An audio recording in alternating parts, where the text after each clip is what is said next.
So a girl was being harassed by some hooligans in broad daylight.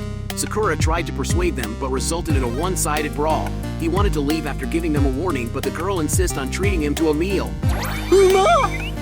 Sakura just transferred to a local high school in town and intends to take the top spot there. The beaten hooligans brought his squad of trash to do some thrashing to fish out Sakura.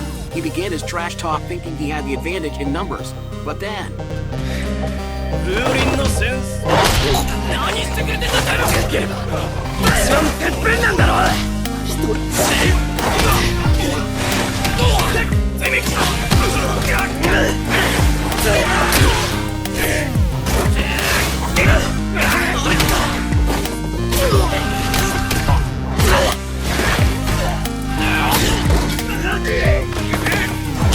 His momentum stopped after some trash took the girl as hostage.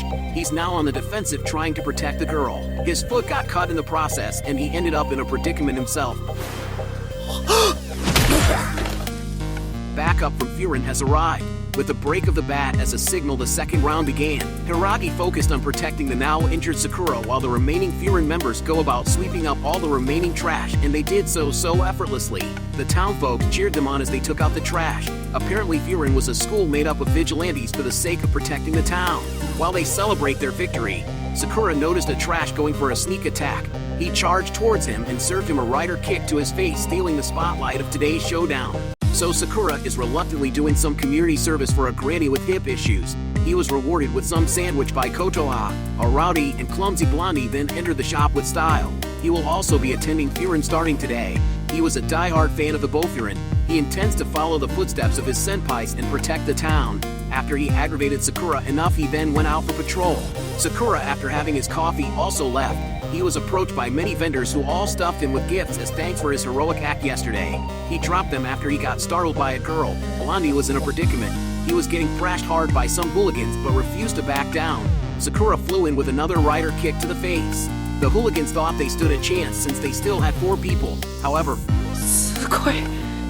Blondie grieved for his incompetence but was thanked by the girl who he stood up for when she got harassed. When he got himself together, he had become a fan of Sakura. He excitedly became his guide. When they got to school, they noticed they were classmates. When they got to their class, a guy in eye patch passionately welcomed and introduced him to everyone as the star of the showdown yesterday. However, when asked the reason for his transfer, a table then came flying between them. Someone didn't like the answer.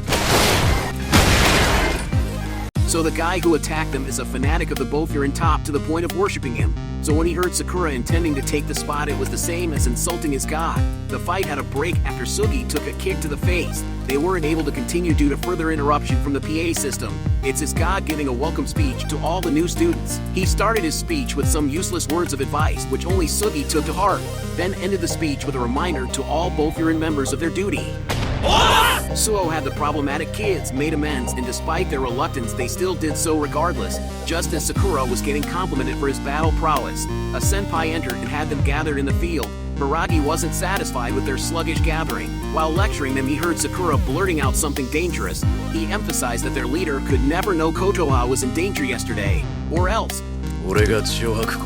That being said, he's still one of the 4 kings of Furin. He brought his Kohais out for patrol, showed them that helping out the locals with miscellaneous tasks are also part of their duty. At the outskirts of the town, it's another gang's territory, but they see a middle schooler from their side getting chased.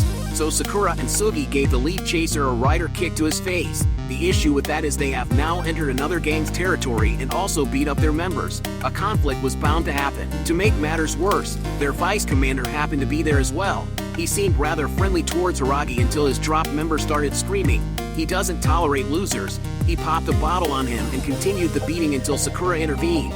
He has Sakura marked and left after confiscating the jersey from his drop member, after settling all their mental and physical conditions. Hiragi then have the middle schooler brought back to Furin and have him explain the situation. At the rooftop of their school, they see their lively leader tending to his plants. So Hiragi is trying to report to Ume regarding what happened, but Ume just continues to share regarding his plants. Middle schooler eventually broke from the tension and spurred out. Basically, he accidentally chased a shoplifter into the lion's turf and got hunted instead. Situation then escalated after the rookies took down one of the lion's cub and Sakura calling their gang lame. Ume didn't blame either of them. He comforted and encouraged them instead. Hiragi then received the call that they're being raided by the lions. As a matter of fact, it's just one lion, their leader, their alpha. Ume went down to face him. Sakura, after feeling his king's aura, also got enthralled by him. Ume wanted to call it even, since Tommy has taken down more of his men. But Tommy didn't care for the scrubs. He wanted Ume. He continues to egg him for a one-on-one. Basically, he got bored after reaching the top, but was jealous of Ume, who constantly seemed to be having fun. The rest of his cubs joined him shortly. They weren't gonna let their boss raid alone. But an all-out brawl was disadvantageous for them since Furin has their whole school.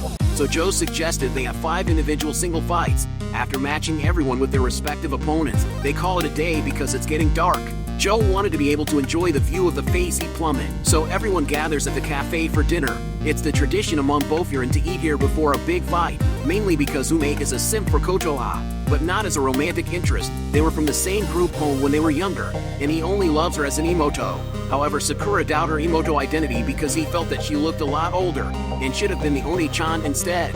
Thanks to Sugi though, Sakura has escaped death. After finishing their omelet rice, they began discussing about the Lion Gang. They used to be a great gang previously, although they saw power but they had no malice. Furin had a gruesome clash with them before, but Hiragi remembered it feeling good. Now with Tommy as their leader, the gang is just grisly and violent. Ume intends to learn more about Tommy tomorrow, through a conversation called Fight, with a language called Fist. They ended the night and parted after Ume said his goodbye to his Imoto. The next day they met up at the border and crossed the tunnel over to the other side. The lions were already there to greet them.